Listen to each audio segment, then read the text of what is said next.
முதலே என்னுடைய வாழ்த்துக்களை நான் முதலே தெரிவித்துக் கொள்கிறேன். அவருக்கு உறுதுணையாக நந்தா அவர்களும் ரமேஷ் அவர்களும் இந்த பணிகளை ஆற்றி வருகிறார்கள். அவர்களுக்கும் என்னுடைய வாழ்த்துக்களை நான் தெரிவித்துக் கொள்கிறேன். இந்த நல்ல நிகழ்ச்சியிலே கலந்து கொண்டு சிறப்புரை ஆற்ற இருக்கிற இந்த மாவட்டத்தினுடைய ஒருங்கிணைப்பாளர், கழகத்தின் தேர்தல் மேலாண்மை பொதுச் செயலாளர், திராவிட முன்னேற்ற கழகத்தை இன்று சிம்ம சொப்பனமாக விளங்கி கொண்டிருக்கிற ஆற்றல் மிக்க சக்தியாக இருக்கிற ஆதவ அரிஜன் அவர்களே, சிறந்த நிகழ்ச்சியிலே கலந்து கொண்டிருக்கிற எங்கள் உள்ளங்களில் உங்கள் உள்ளங்களில் நிறைந்து வாழப்போகிற கழகத்தின் துணை பொதுச் செயலாளர் அன்பிற்கினிய அருமை சோர் ராஜ்மோகன் அவர்களே, சிறந்த நிகழ்ச்சியிலே கலந்து கொண்டிருக்கிற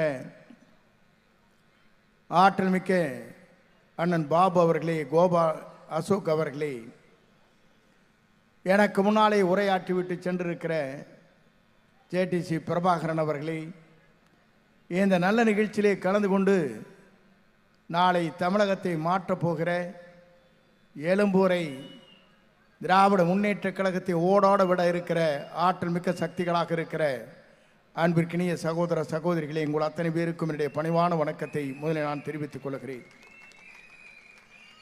இன்று எழும்பூரில் நாங்கள் பேசுகிறோம். நான் அமைச்சராக இருந்தபோதே இந்த எழும்பூரிலே பல்வேறு பேருந்துகளை இங்கே விட்டிருக்கிறேன். நான் அதை சொல்வதற்கு காரணம், எழும்பூர் என்பது அண்ணா இன்றைக்கு நாம் பார்க்கின்ற போது டிவிகேவுடைய எக்கு கோட்டையாக இன்றைக்கு திகழ்ந்து கொண்டிருக்கிற காட்சி என்னால் காண முடிகிறது. ஏனென்று சொன்னால், ஒரு தலைவர் எப்படி இருக்க வேண்டுமோ அந்த தலைவர் அப்படி இருக்க வேண்டும் என்கிற வரலாற்றை படைக்கிறவர்களாக இங்கே அமர்ந்து கொண்டிருக்கிற ஆர்ப்பரிக்கிற தொண்டர்கள் இங்கே இருக்கிற காட்சி என்னால் காண முடிகிறது. ஏன் இதை சொல்லுகிறேன் என்று சொன்னால், எனக்கு முன்னாலே உரையாற்றிய அத்தனை பேரும் இங்கே உரையாற்றுகள் எடுத்து சொன்னார்கள். ஒரு தலைவர் எப்படி தோன்ற வேண்டும் என்பதற்கு நாம் பல்வேறு சரித்திரங்களை இன்றைக்கு கண்டிருக்கிறோம். புரட்சித் தலைவர் முதலில் இந்த இயக்கத்தை துவங்கினார்.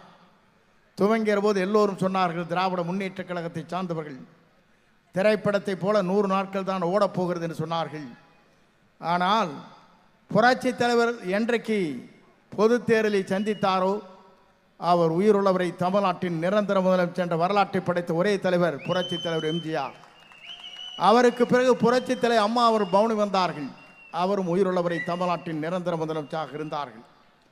நாளை தமிழகத்தை ஆளப்போகிற, தமிழகத்தினுடைய வெற்றிக்கிணையை தரப்போகிற, இந்தியாவை திரும்பி பார்க்கக்கூடிய ஒரு தலைவராக நம்முடைய வெற்றி தலைவர் தான் வரப்போகிறார். அதை யாராலும் மாற்றி காட்ட முடியாது என்ற வரலாறு தான் தமிழ்நாட்டில் உருவாக போகிறது. எல்லோரும் சொல்கிறார்கள், தனித்து நிற்கிறார்கள், சிங்கம் தனியாகத்தான் வரும். நான் சொல்வதற்கு காரணம், உங்களை போன்று வருவது நரி கூட்டங்கள், அதுதான் சேர்ந்து வரும்.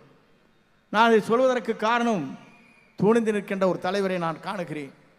நான் புரட்சித் தலைவரோடு புரட்சித் தலைவர் அம்மாவோடு பயணம் செய்ததற்கு பிறகு 50 ஆண்டுகால வரலாற்றுக்கு பிறகு தூக்கி எறிந்த போது என்னை தூக்கி பிடித்தவர் தான் உங்களுடைய தலைவர் என்பதை இன்றைக்கும் நெஞ்சார நான் மனதிலே வைத்துத்தான் இந்த இயக்கத்தில் இன்றைக்கு இணைந்திருக்கிறேன். இணைவது மட்டுமல்ல, என் உயிர் மூச்சொல்லவரை அவரை முதலமைச்சர் ஆக்குவதுதான் என்னுடைய சூழலையாக ஏற்று பணியாற்றப் போகிறேன்.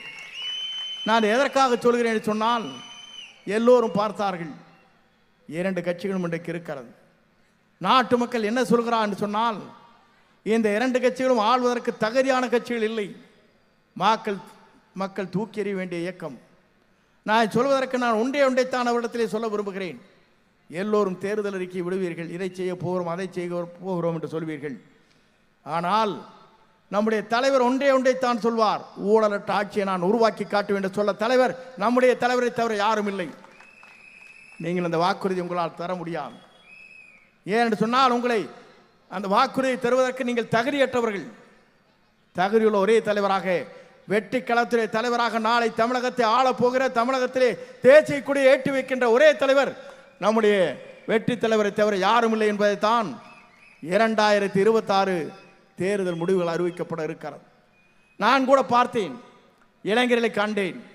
நான் இன்றைக்கு சொல்கிறேன், 2023ஆம் தேதி என்று நாம் தேர்தலை அடுத்த மாதம் சந்திக்க இருக்கிறோம். நான் பார்த்திருக்கிறேன் பல தேர்தல்களை. எல்லோரும் வாருங்கள், காலை 7 மணிக்கே வாக்குச்சாவடிக்கு வாருங்கள் நாம் அழைப்போம். ஆனால் இந்த முறை எப்படி வாக்குச்சாவடியில் இருக்க போகிறது என்று சொன்னால் 4 மணிக்கு நீங்கள் காத்து கொண்டிருப்பீர்கள், 10 மணிக்கு தீர்ப்பு வழங்க முடியும். அங்கே பார்க்கிற போது நமக்கு தெரியும் 60% வாக்கு நமக்கு கிடைத்திருக்கிறது. 10 மணிக்கு வெற்றி நம்மை தாடி இருக்கிறது என்ற நிலைதான் 23ஆம் தேதி 10 மணிக்கே நம்முடைய தேர்தல் தீர்ப்பு வழங்கப்பட்டிருக்கிற நாளாக இந்த நாள் அமையும். நான் எதற்காக சொல்லுவேன் சொன்னால், பல தேர்தலை சந்தித்தவன், பல தரவுகளோடு பயணத்தை செய்தவன். இன்றைக்கு இருக்கின்ற நிலைகளை வேறு.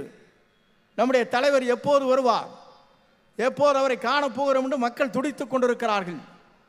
தலைவர் சென்னையை நோக்கி வருவார், பெரம்பூரிலே புறப்படுவார்.